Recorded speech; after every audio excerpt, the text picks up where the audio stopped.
Hello everyone, एक बार फिर से आप सभी का स्वागत है। आज वापस से मिलकर के पढ़ते हैं क्लास 10th का हिस्ट्री का chapter the making of global world. This would be our 7th lecture. Already हमने 6 लेक्चर्स देख लिए हैं जिसमें हमने अलग अलग टॉपिक्स पे बात की है। लेटेस्टली जो 6th हमारा लेक्चर था उसमें हमने जो डिस्कस किया था that was inter war economy, जिसमें हमने फर्स्ट वर्ल्ड वॉर के दौरान क्या ट्रांसफॉर्मेशन हुए वर्ल्ड वाइड उसको देखा, जिसमें हाईलाइटेड था हमारा यूएस और ब्रिटेन।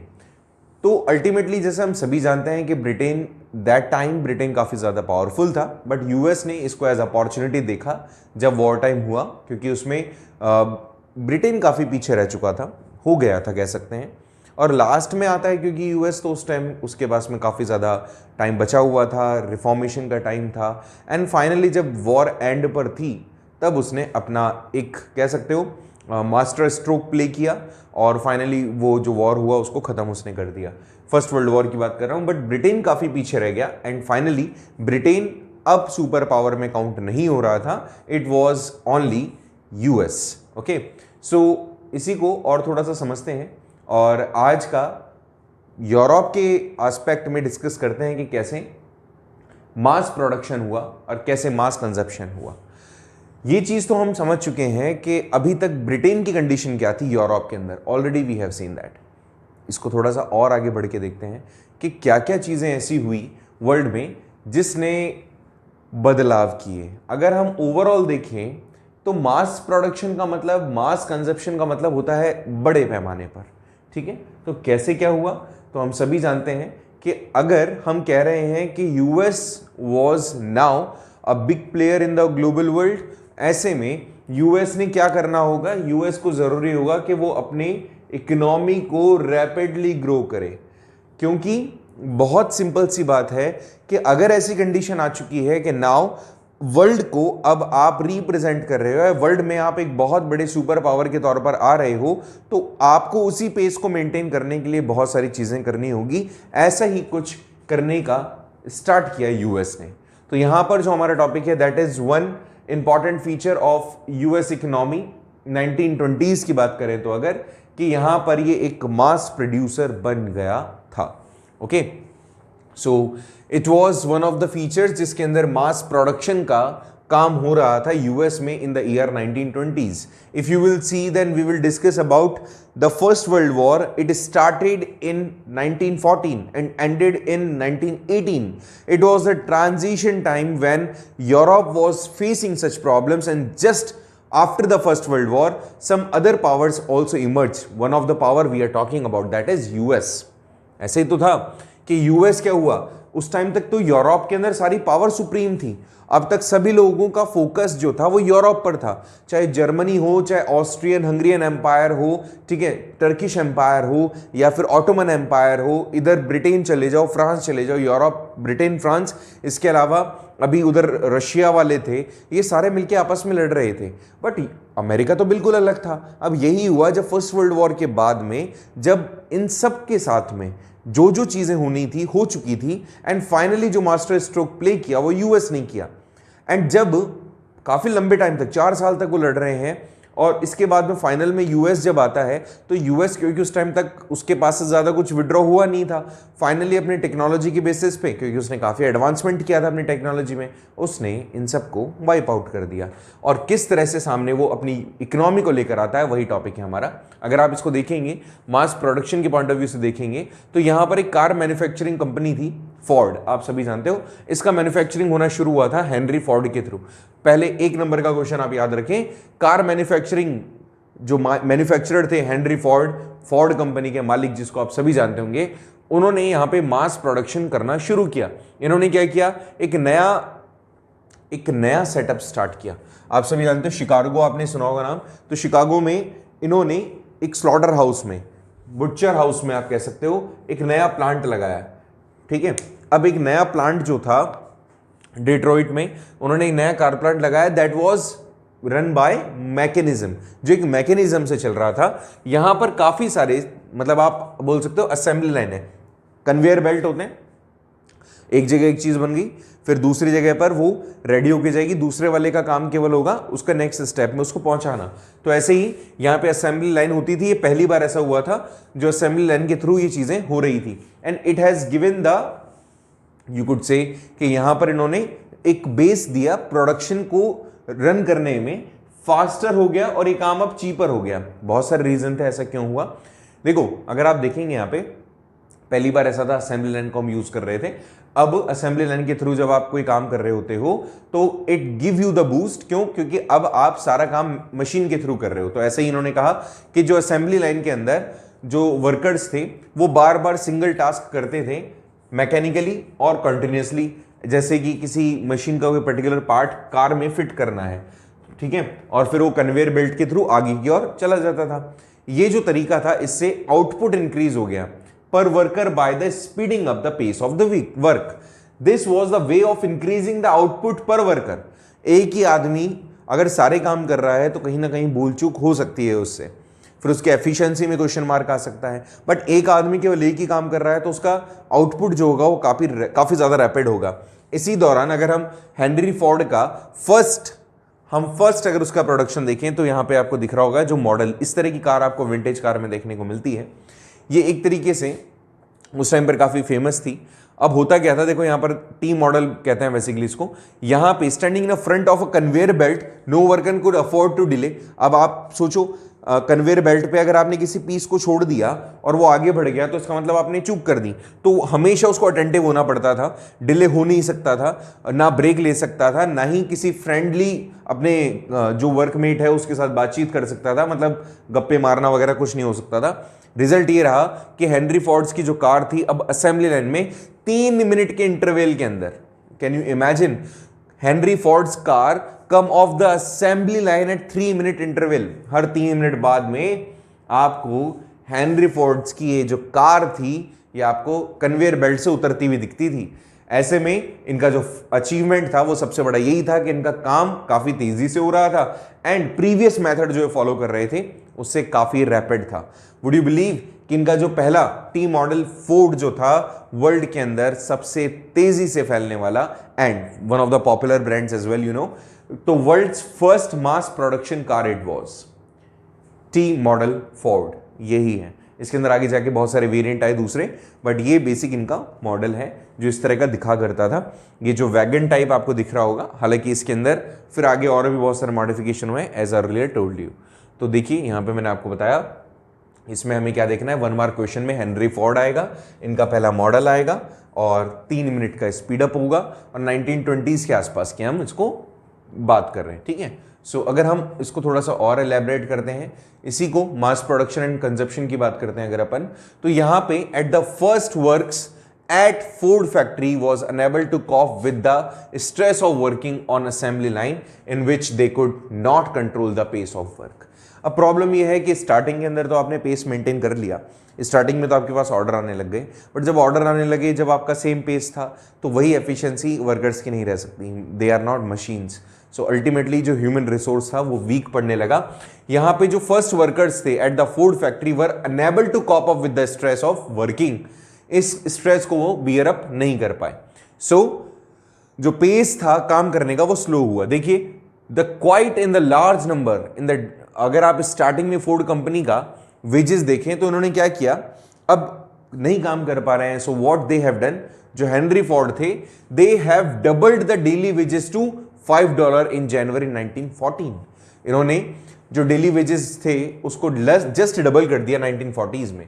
ऐसे में at the same time band the trade unions for the operating his plant, उन्होंने अपने जो ट्रेड यूनियंस थे उनको भी बैन कर दिया अपने प्लांट को ऑपरेट करने में। मतलब कई सारे जो अलग अलग ट्रेड यूनियंस थे, देवर ट्राइंग, मिली हुई तरीके से आप बोल सकते हो, एक कलेक्टिव मैनर में देवर रनिंग द फोर्ड प्लांट, अब इनको उसको भी बैन कर दिया। जो फोर्ड इंडस्ट्री के अंदर पार्टिसिपेट करने वाले लोग थे तो ये वाइडली कॉपी होने लगा, was also widely copied in Europe in 1920s। अगर हम शुरुआती दौर की बात करें 20th सेंचुरी की, तो इस टाइम पर जो फोर्ड का काम करने का तरीका था उसको बहुत सारी जगह पर कॉपी किया जाने लगा।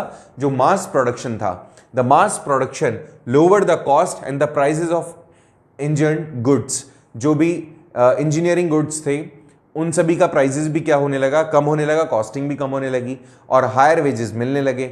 वर्कर्स अब अफोर्ड कर सकते थे कि जो भी ड्यूरेबल आइटम्स हैं, जो भी कार वगैरह है, वो सब वो परचेज कर सकते थे। ये सभी इसीलिए था क्योंकि पहली बार आपको आउटपुट ऐसा मिल रहा था जो आपके लिए बेनिफिशियल हो सकता था। So everybody was in that kind of, आप कह सकते हो सेगमेंट में, कि अब जो हम अफोर्ड करना चाह रहे हैं वो हम कर सकते हैं। ठीक है, with afford we can afford.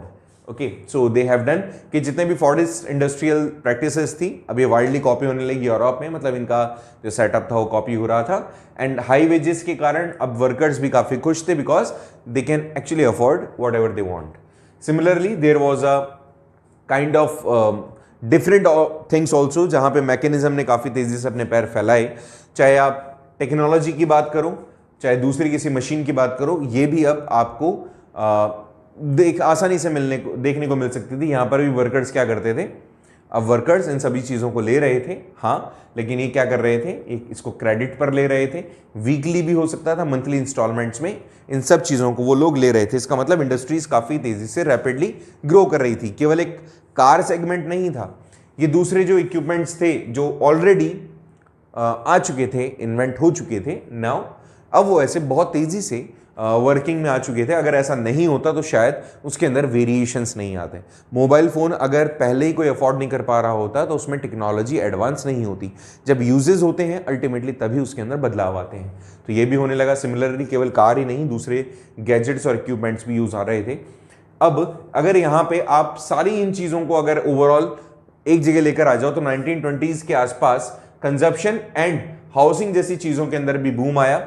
Properties भी काफी तेजी से यहां पर क्रिएट होने लगी। यूएस के अंदर 23 के आसपास तो यूएस के अंदर exporting capital to the rest of the world. अब देखो यहां पे जो यूएस था वो रिज्यूम करता है एक्सपोर्ट कैपिटल, जो पैसा उनका यहां से बाहर जाता था पूरी दुनिया में, ये सबसे बड़ा ओवरसीज लेंडर बन गया। विदेशी जमीन से अगर आप देखो तो यूएस वॉज नाउ सबसे बड़ा लेंडर था पूरे वर्ल्ड में। क्यों? क्योंकि पहला जो नुकसान हुआ पूरे देश में, पूरे यूनियन में, पूरे ग्लोब में, वो वर्ल्ड वॉर 1 था। इसके बाद में और किसी के पास पैसा बचा ही नहीं था। आप रशिया को छोड़ दो या फिर यूएस को छोड़ दो, सेकंड वाली वॉर में भी यही होगा। बाकी अब क्योंकि सबको वापस से अपनी शुरुआत करनी थी तो यूएस ने क्या किया, यूएस ने इसके लिए मनी लैंड करना शुरू किया। US imports and capital exports also boosted Europe recovery and world trade and increasing growth over the next 6 years. US का पैसा देना, कैपिटल देना, मदद देना, टेक्नोलॉजी देना, इसने फिर से यूरोप को अपने पैरों पे खड़ा करने में मदद की। फाइनली आने वाले 6 सालों के अंदर इनकम की ग्रोथ देखने को मिली वर्ल्ड वाइड। वापस से अगर आप थोड़ा सा रिकॉल करेंगे अपनी क्लास 10th को और आप अगर क्लास 9th वाला भी पॉइंट देखेंगे तो उसमें भी आपको समझ में आएगा। वहाँ पर भी हमने यही सारी चीज़ें पढ़ी थी कि कैसे यूएस से पैसा लिया गया था अपनी चीज़ों को वापस से रिस्टोर करने में। शायद आपको याद आ रहा हो, ग्रेट डिप्रेशन वाला चैप्टर पढ़ा था हमने। थोड़ा सा ये चीज़ आप होपफुली याद रखेंगे, ठीक है। वही ग्रेट डिप्रेशन वाला टॉपिक अब पढ़ने वाले हैं हम नेक्स्ट। देखिए,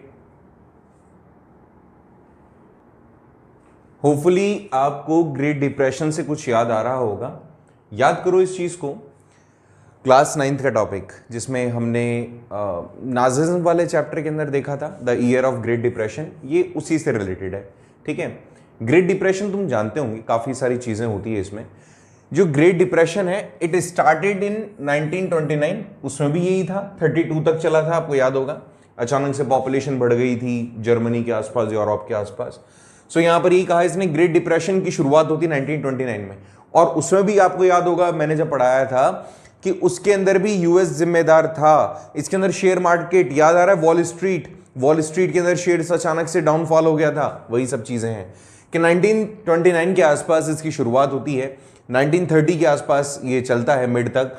इस टाइम ड्यूरेशन में वर्ल्ड के अंदर हर जगह पर एक लगातार प्रोडक्शन में डिक्लाइन, अनएम्प्लॉयमेंट के अंदर बढ़ोतरी, इनकम के अंदर गिरावट, एग्रीकल्चर रीजनल्स के अंदर कमी, साथ ही साथ कम्युनिटीज का भी बहुत नेगेटिवली उसके ऊपर इम्पैक्ट पड़ा था। हर तरफ एक तरीके से आप बोल सकते हो डिप्रेशन था। डिप्रेशन मतलब कमी थी हर एक चीज की। जब this was just because of war क्योंकि यहां पे एग्रीकल्चर प्रोडक्शन प्राइसेस इसकी गिर गई थी और अब लोग ज्यादा इंडस्ट्रियल गुड्स के लिए डिपेंडेंट थे। याद करो इसी टाइम ड्यूरेशन की बात है। अगर 1914 से 18 के बीच में देखेंगे और वहां पर यूएस की कंडीशन को देखेंगे तो यूएस ने बहुत लोन बांटा, शॉर्ट टर्म लोन दिया सबको, एंड दे थॉट कि कहीं ना कहीं हम उसको रिकवर कर लेंगे। थोड़ा बहुत अगर तुम्हें याद आ रहा हो तो फर्स्ट वर्ल्ड वॉर जब हुआ तो उसके बाद में जर्मनी को ये कंसीडर किया गया था कि तुम्हारे कारण ही ऐसा हुआ है और तुम अब क्या करो, तुम हमें पैसा चुकाओ। किसने बोला था ऐसा? यहाँ पे ब्रिटेन ने बोला, रशिया ने बोला, है ना, इन्होंने फ्रांस ने बोला कि तुम हमें पैसा चुकाओ। और उसके पास कुछ था ही नहीं जर्मनी के पास, तो उन्होंने यूएस से लोन लिया। अब यूएस ने क्या किया, उस टाइम पर ये ग्लोबली मनी लेंडर बन चुका था। तो ऐसे में यूएस के यहाँ पर, क्योंकि जो भी ये प्रोडक्शन अब कर रहे थे वो सारा का सारा इंडस्ट्रियल प्रोडक्शन था, एग्रीकल्चर प्रोडक्शन हो नहीं रहा था। कंडीशन ऐसी हुई, यहां पे लगातार एग्रीकल्चर प्रोडक्शन गिरने लगा, इंडस्ट्रियल प्रोडक्शन बढ़ने लगा, उसकी प्राइसेस भी उस टाइम पर क्या हुई, हाइक हो गई और अल्टीमेटली हर एक जगह पर डिप्रेशन आपको देखने को मिला ड्यू टू, क्योंकि यूएस इंगेज हो चुका था सबसे। इसकी कॉजेस क्या थे एक बार फिर देखते हैं। जो एग्रीकल्चर प्रोडक्शन था, over production remain a problem. First, जो एग्रीकल्चर प्रोडक्शन था वो ज्यादा हुआ, उसके कारण भी प्रॉब्लम बढ़ गई। This was made the worse by the failing agriculture prices. तो एग्रीकल्चर प्राइसेस यहां पर गिर जाती हैं। यहां पर अगर आप देखेंगे फॉल इन एग्रीकल्चर प्राइसेस, क्यों? क्योंकि एग्रीकल्चर प्रोडक्शन यहां पे ज्यादा हो गया। फिर उसके बाद में क्योंकि रॉ मटेरियल की फॉर्म में इनको चाहिए था, इंडस्ट्रियल कंडीशंस में, इंडस्ट्रीज में रॉ मटेरियल की फॉर्म में इनको चाहिए था, तो इसकी प्राइसेस गिर जाती हैं। और जब प्राइसेस गिरती है तो एग्रीकल्चर इनकम भी क्या हो जाती है, गिर जाती है। हमारे यहाँ पर भी तो होता है, फार्मर्स क्या करते हैं, बड़े बड़े ट्रैक्टर्स में अपनी जो भी हार्वेस्ट होती है उसको रोड पे लेके चले जाते हैं और गिरा देते हैं, क्रश कर देते हैं, जस्ट बिकॉज वो अपना कॉस्टिंग में नहीं निकाल पाते। तो उस रिवेंज में, उस गुस्से में, उस एंगर में यहाँ पे बड़े वॉल्यूम में जो प्रोडक्शन हो रहा था वो मार्केट के पेस को मैच नहीं कर पा रहा था। इनकम में काफ़ी डिफरेंसेस आ रहे थे और मार्केट लगातार लो प्राइसेस का शिकार हो रहा था। तो फार्मर्स की जो इनकम थी वो लगातार ख़त्म हो रही थी एंड जो प्रोडक्शन था वो लैक कर रहा था, जस्ट बिकॉज जो बायर थे वो थे ही नहीं। 1920s तक आते आते बहुत सारी countries finance their investments through the loans from the US. हर जगह पर यूएस पैसा बांट रहा था, एक्सट्रीमली ईजी था लोन लेना यूएस से और सब सही चल रहा था। यूएस ने जो लैंडिंग की, मतलब काफ़ी ज़्यादा ट्रबल उनको देखने को मिली 1928 के फर्स्ट हाफ में। अब यूएस लगातार लोन जो बांटा उसने, it was loan amount I am talking about $1 billion. एक साल बाद में कंडीशन ये आया, ये जो अमाउंट था, that amount year later it was 1/4 of that amount. अब कंडीशन क्या होता है, जब अमेरिका ने पैसा बांट दिया है तो अमेरिका का जो पैसा था वो रैपिडली ग्रो करने लगता है। लाइक ठीक है, लोन लिया तो आप क्या लेंगे, उसके बदले में इंटरेस्ट लेंगे, बट यूएस उसको कॉप अप नहीं कर पाया। कंट्रीज जो कि अब पूरी तरीके से यूएस के लोन पे डिपेंडेंट थी वो उसको रीपे करने में भी सक्षम नहीं थी। बड़ी बड़ी कंपनीज ने, इसको ऐसा समझो, बड़ी बड़ी कंपनीज ने पैसा लिया, उसको इन्वेस्ट कर दिया। अब जैसे मैंने आपने किसी से पैसा लिया और उस अमाउंट को आपने एक अच्छा फैक्ट्री स्टैब्लिश करने में लगा दिया। अब फैक्ट्री आपने स्टैब्लिश कर दी, बट जो रॉ मटेरियल आपको मिलना है या फिर जो फाइनल प्रोडक्शन आप देख रहे हो उसकी डिमांड ही नहीं है। तो जो पैसा यूएस ने आपको दिया लगाने के लिए और उसने आपने उसको इन्वेस्ट कर दिया कहीं, और वो अगर नहीं चल रहा है तो that invested amount will be zero. क्यों?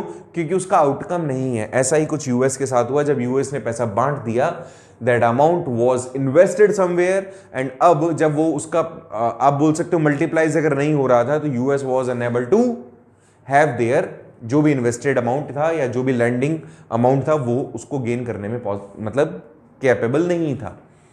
इसके कारण इंपैक्ट क्या पड़े, अगर हम पूरे यूरोप की बात करें तो यहां पर पूरे यूरोप में जो बड़े बड़े बैंक्स थे वो फेल हो गए, पैसा दे चुके थे, अब दे वर अनएबल टू हैव या रिटर्न बैक नहीं ले पा रहे थे वो। यूरोप के अंदर ये जो फेलियर हुआ सम मेजर बैंक्स का, इसने करेंसी को कोलैप्स कर दिया। जैसे जो ब्रिटिश पाउंड था वो भी अब काफी ज्यादा प्रॉब्लमैटिक हो गया। आपको पता होगा इस दौरान यूएस नहीं, यूरोप का जो इनका कॉमन करेंसी था यूरोपियन यूनियन का, वो भी यहाँ पे उसका भी वैल्यू क्या हो गया, कम हो गया। लैटिन अमेरिकन जितने भी कंट्रीज थी एल्सवेयर, ये अब इनके पास में एग्रीकल्चर कंडीशन स्लम्प हो गई एंड रॉ मटेरियल की प्राइसेस क्या हो गई, वो भी स्लम्प हो गई। ठीक है, मतलब जैसे अभी हमने आपको बताया था कि जो प्राइजेस थी कोई वैल्यू नहीं रही, काफ़ी ज़्यादा हो गया, कोई ख़रीदना ही नहीं चाह रहा था उनको, वो सारी चीज़ें भी यहाँ पर देखने को मिली।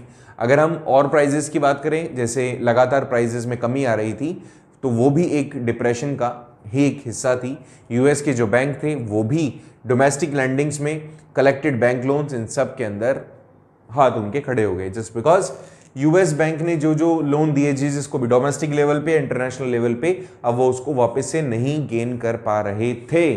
अब किसी के पास है ही नहीं तो वो देगा क्या, बोल देगा ठीक है भाई मेरी जान ले लो, मैंने तो इन्वेस्ट कर दिया, मुझे मिल नहीं रहा वापस से, तो यहाँ पर कॉलैप्स हो गए। वो भी जो फार्म्स थे वो अपने हार्वेस्ट को बेच नहीं पा रहे थे, उनके हाउस होल्ड एक्टिविटीज भी खत्म हो चुकी थी एंड बिजनेसेस भी कॉलैप्स हो चुके थे। सेम है वैसा ही था जैसे कोविड के दौरान हम सब ने देखा कि स्कूल्स के अंदर इश्यूज आ रहे हैं, कंपनी के पास में इश्यूज आ रहे हैं, कंपनी का काम नहीं चल रहा है तो अपने जितने भी एम्प्लॉयज उनको हटा दिया। सेम ऐसा ही कुछ यहाँ पर भी हुआ था कि इनके पास में ऐसा नहीं था कि चीज़ें नहीं हो रही थी, बट खरीदने के लिए लोगों के पास पैसा ही नहीं है। कुछ पेरिशेबल गुड्स हैं, अगर वो कल नहीं बिका तो आज खराब हो जाएगा। तो ऐसे में आप क्या करोगे, आप यही करोगे कि अल्टीमेटली आप मौका दोगे, जितने भी खरीदना खरीद ले। ऐसे तुम्हारे जैसे और भी बहुत सारे थे तो उसका वैल्यू ही नहीं हो रहा था, वर्थ ही नहीं हो रहा था। वही चीज़ यहाँ पर भी इन्होंने फेस की। इनकम खत्म हो गई, यूएस इसको रीपे नहीं कर पा रहा है, जो US could not repay what they have borrowed. US ने जिससे लिया उसको नहीं दे पा रहा है, जिसको दिया है उसे ले नहीं पा रहा है। ऐसे में कार्स, जो भी कंज्यूमर आइटम्स थे, होम्स, वो सभी डिस्ट्रॉय हो गए। जो कंज्यूमरिस्ट प्रॉपर्टीज थी 1920s तक आते आते नाउ डिसअपियर्ड, बिल्कुल डस्टी हो गई।